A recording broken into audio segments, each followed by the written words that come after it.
Hello दोस्तों, आप सभी प्यारे विद्यार्थियों का अपने कोचिंग यूट्यूब चैनल में हार्दिक स्वागत और अभिनंदन है। आज हम बात करेंगे मेवाड़ के वीर महाराणा प्रताप और उनके उत्तराधिकारियों के बारे में। तो चलिए चलते हैं, हम स्टार्ट करते हैं मेवाड़ के वीर महाराणा प्रताप से। हाँ, महाराणा प्रताप का जन्म कब हुआ था अभी? महाराणा प्रताप का जन्म यानी महाराणा प्रताप का जीवन परिचय देख लेते हैं। महाराणा प्रताप का जन्म हुआ था 9 मई 1540 को। महाराणा प्रताप का जन्म कब हुआ? 9 मई 1540 को।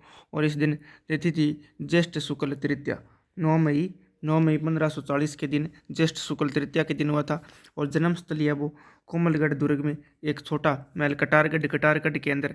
कोमलगढ़ का ऊपरी भाग है कटारगढ़, और कटारगढ़ के अंदर बना हुआ बादल महल में महाराणा प्रताप का जन्म हुआ था 9 मई 1540 को ज्येष्ठ शुक्ल तृतीया के दिन।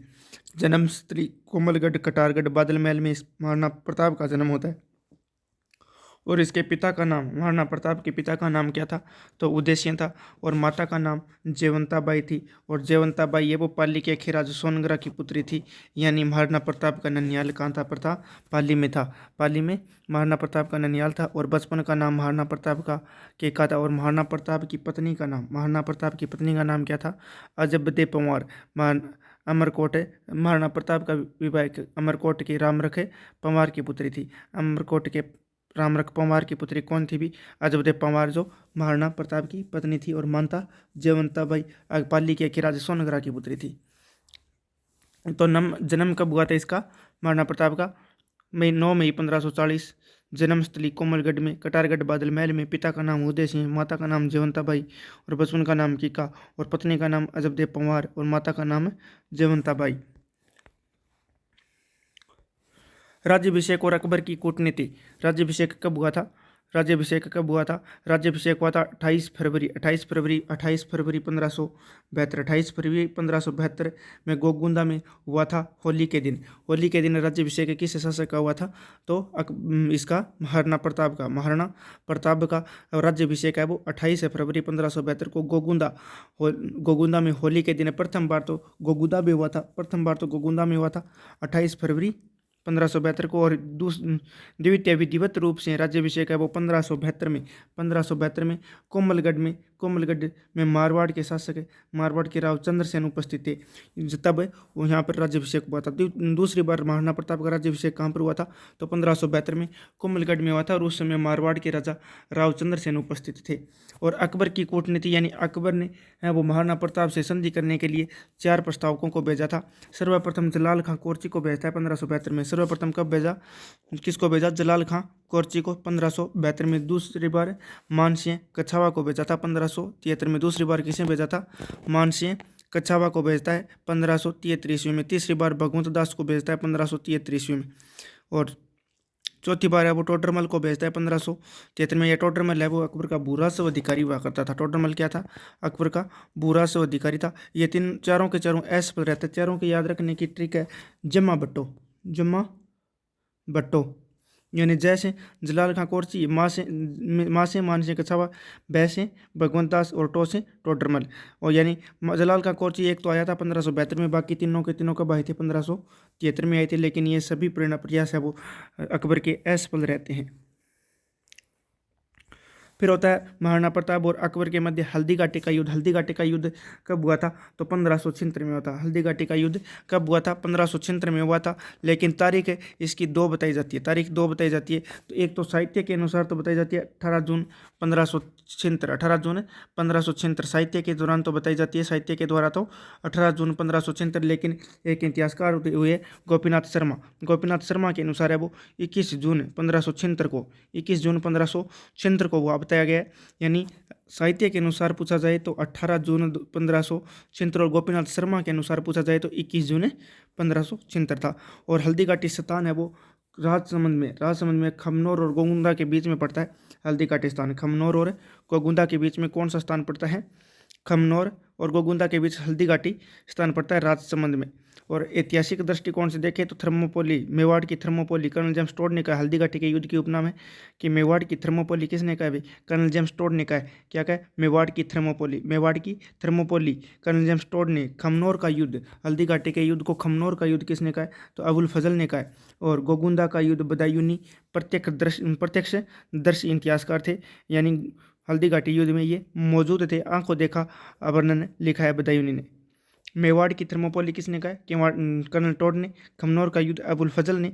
और गोगुंदा का युद्ध बदायूनी ने था। और बदायूनी वो प्रत्यक्षदर्शी इतिहासकार था।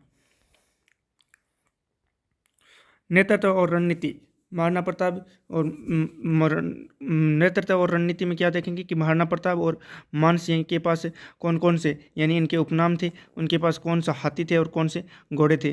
तो महाराणा प्रताप का उपनाम क्या है? हल्दी घाटी का शेर, मेवाड़ का केसरी। हल्दी घाटी का शेर और मेवाड़ केसरी, मेवाड़ का केसरी। हल्दी घाटी का शेर और मेवाड़ का केसरी किसे कहा जाता है? तो महाराणा प्रताप को कहा जाता है। और महाराणा प्रताप के हाथी का नाम था लूणा और राम प्रसाद। दो हाथी थे महाराणा प्रताप के पास, लूणा और राम प्रसाद। लक्ष्य क्या था महाराणा प्रताप का? लक्ष्य था कि मेवाड़ की स्वतंत्रता की रक्षा करना था। मेवाड़ की स्वतंत्रता की रक्षा करना किसका लक्ष्य था? तो महाराणा प्रताप का लक्ष्य था। इधर अकबर का सेनापति था मान सिंह, मान सिंह कछावा। मान सिंह कछावा, इसकी भूमिका थी कि हल्दी घाटी का प्रधान सेनापति, अकबर का सेनापति, यानी अकबर का हल्दी घाटी के युद्ध में अकबर का प्रधान सेनापति कौन था? तो मान सिंह कछावा था। और हाथी था मान सिंह के पास मर्दाना। और अन्य मुगल हाथी थे रणमंदिर, गजमुक्ता और गजराज। रणमंदिर, गजमुक्ता, गजराज और मर्दाना हाथी किन का था? तो मुगलों के हाथियों के नाम थे। और महाराणा प्रताप की ये अरावल सेना है और ये अकबर की हरावल सेना है। सैन्य व्यू रचना, हरावल और चंदावल।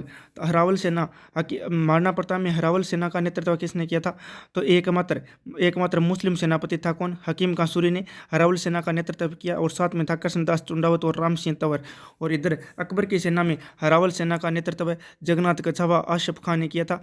और चंदावल सेना का नेतृत्व है वो मेहतर खां। अकबर के अन्य की झूठी अफवाह फैलाई थी। अकबर के अन्य की झूठी अफवाह फैलाने वाला कौन था? तो मेहतर खां था। और इधर चंद्रावल सेना का, महाराणा प्रताप के सेनाओं में चंद्रावल सेना का नेतृत्व राणा पूंजा भील ने किया था। और इसने भील सेना का नेतृत्व किया था। यानी आगे की सेना हरावल सेना कहलाती है और पीछे की सेना चंद्रावल सेना कहलाती है।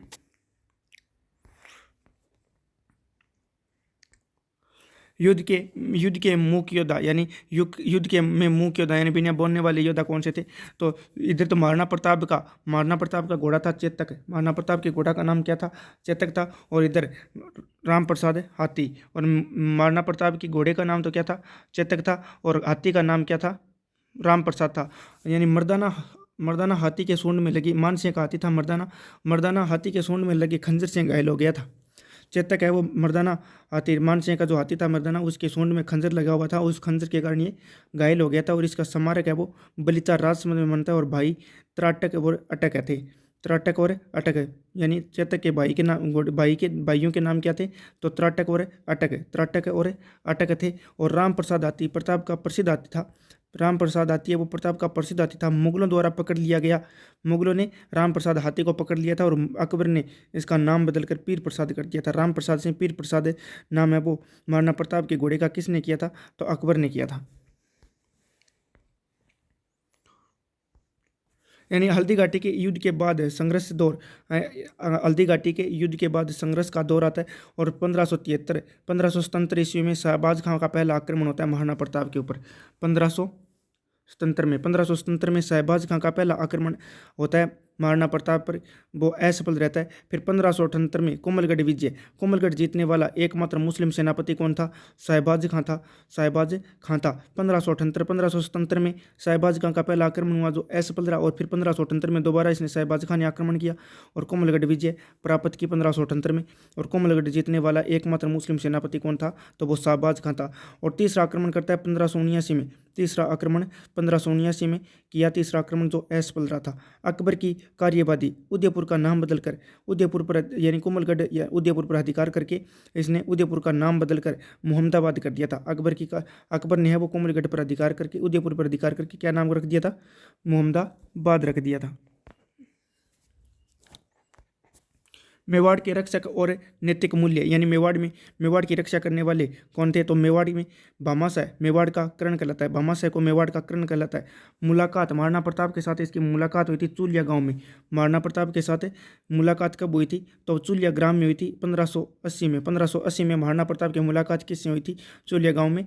तो भामाशाह मेवाड़ के कर्ण से हुई थी। और योगदान, अपनी पूरी संपत्ति प्रताप को दान की और मेवाड़ का उद्धारक कहलाया था। योगदान इसने भामाशाह ने मेवाड़ महाराणा प्रताप के समय को क्या योगदान दिया था? तो इसने अपनी पूरी संपत्ति है वो महाराणा प्रताप को दान में दे दी थी और सब है वो मेवाड़ का उद्धारक कहलाता। युद्ध नैतिकता 1580 में अब्दुल रहीम खान खाना का परिवार बंदी बनाया गया था। अब्दुल रहीम खान खाना का परिवार बंदी बनाया गया था किसके द्वारा? कुंवर अमर सिंह के द्वारा। प्रताप के आदेश पर कुंवर अमर सिंह ने ससमान उन्हें रिहा कर दिया था। प्रताप ने आदेश दिया कि हम ऐसे किसी परिवार को बंदी नहीं बना सकते, आप है वो इन अब्दुल रहीम खाना का परिवार को ससमान है वो रिहा कर दो। तो महाराणा अमर सिंह ने उन्हें ससमान रिहा कर दिया था। फिर आता है दिवेर का युद्ध 1582 में। दिवेर का युद्ध कब हुआ था? तो 1582 में हुआ था। इसे मेवाड़ का मैराथन का कर्नल जेम्स टोड ने कहा है। दिवेर का युद्ध 1582 में। दिवेर का युद्ध कब हुआ था? तो 1582 में हुआ था और मेवाड़ का मैराथन कहलाता है, कर्नल जेम्स टोड ने कहा है। परिणाम क्या निकला? परिणाम महाराणा प्रताप की विजय। परिणाम क्या था? महाराणा प्रताप की विजय थी। महत्व विजयों की शुरुआत होती है और इसे गौरव का प्रतीक कहा जाता है। मेवाड़ का मैराथन है, कर्नल जेम्स टोड ने कहा है। दिवेर के युद्ध को 1582 में हुआ। परिणाम निकला इसका महाराणा प्रताप की विजय हुई। और महत्व क्या है कि विजयों की शुरुआत, यानी महाराणा प्रताप की विजयों की शुरुआत होती है कब से? 1582 दिवेर के युद्ध से। गौरव का प्रतीक कहलाता है। अंतिम मुगल अभियान कब किया था? 1584 में जगन्नाथ कछावा ने किया था। अंतिम मुगल अभियान कब हुआ? 1584 में जगन्नाथ कछावा आया था। जगन्नाथ कछावा कब आया था? 1582 में आया था। अब बात करते हैं महाराणा प्रताप के पुत्र अमर सिंह की। अमर सिंह का अद्भुत अद्भुत पराक्रम मुकाबला अमर सिंह फर्स्ट बनाम शरीमा सुल्तान खां। अमर सिंह फर्स्ट और बनाम शरीमा सुल्तान खां के मुकाबले देख ले। घटना, अमर सिंह ने भाले के एक ही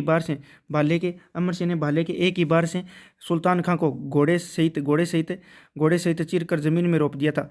ये घटना कब हुई थी? तो दिवेर के युद्ध के बाद में जब महाराणा अमर सिंह के पास आया था कौन? शरीमा सुल्तान। तो शरीमा सुल्तान ने अमर सिंह ने भाले के एक ही बार से शरीमा सुल्तान को घोड़े सहित चीर कर जमीन में रोप दिया था। यह घटना मेवाड़ के इतिहास में शौर्य का प्रतीक थी। कौन सी घटना? अमर सिंह के द्वारा शरीमा सुल्तान को घोड़े सहित चीर कर जमीन में रोप देना। यह घटना मेवाड़ के साहित्य में शौर्य का प्रतीक थी। कौन सी? अमर सिंह और शरीमा सुल्तान वाली घटना। चाउंड और अंतिम विजय महाराणा प्रताप ने अपनी नई राजधानी कौन सी बनाई थी? चाउंड को बनाया था। कब? 1585 में। 1585 में महाराणा प्रताप ने अपनी राजधानी चाउंड में बनाया और मृत्यु हुई थी 19 जनवरी 1597 को। धनुष पर प्रत्येता चढ़ाते समय महाराणा प्रताप की मृत्यु हो जाती है। यानी मेवाड़ के महाराणा प्रताप की मृत्यु है वो 19 जनवरी 1597 को धनुष की प्रत्येता चढ़ाते समय है वो इसकी मृत्यु हो जाती है। और छतरी बनी हुई है महाराणा प्रताप की बाडोली उदयपुर में 8 खम्भों की छतरी है। दरबारी विद्वान था चक्रपाणि मिश्र। ग्रंथ लिखा था चक्रपाणि मिश्र ने, मुहूर्तमाला, राज्याभिषेक और विश्व वल्लभ। यानी महाराणा प्रताप का दरबारी कवि कौन था? दरबारी विद्वान कौन था? तो चक्रपाणि मिश्र था। ग्रंथ कौन कौन से हैं? मुहूर्तमाला है, राज्याभिषेक है, विश्व वल्लभ।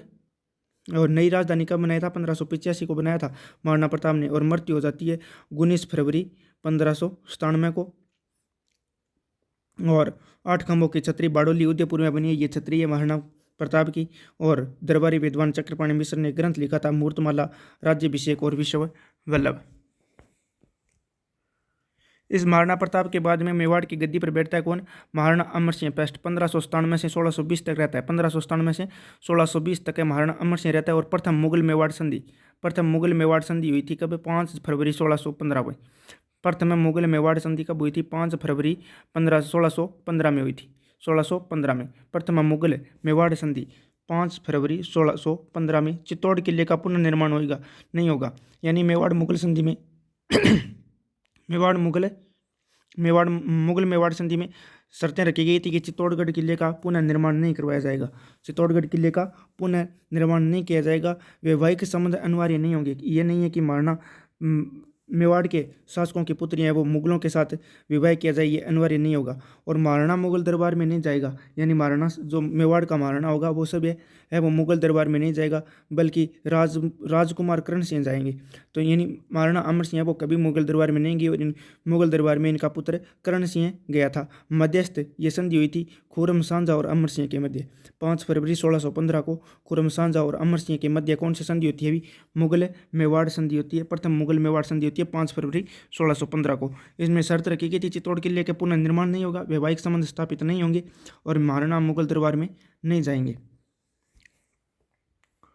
अब बात करते हैं हम करण सिंह की, यानी महाराणा अमर सिंह का फर्स्ट का पुत्र था कौन? करण सिंह। करण सिंह है वो मुगल दरबार में जाने वाला प्रथम मेवाड़ी था। मुगल दरबार में जाने वाला पहले मेवाड़ी कौन थे? तो करण सिंह थे। जग मंदिर में खुर्रम को शरण दी थी। जग मंदिर में खुर्रम शाहजहां ने शरण ली थी। करण सिंह के समय निर्माण करवाया था दिलखुश। खुर्रम ने जग मंदिर को देख कर खुर्रम के मन में है वो ताजमहल बनाने की प्रेरणा मिली थी।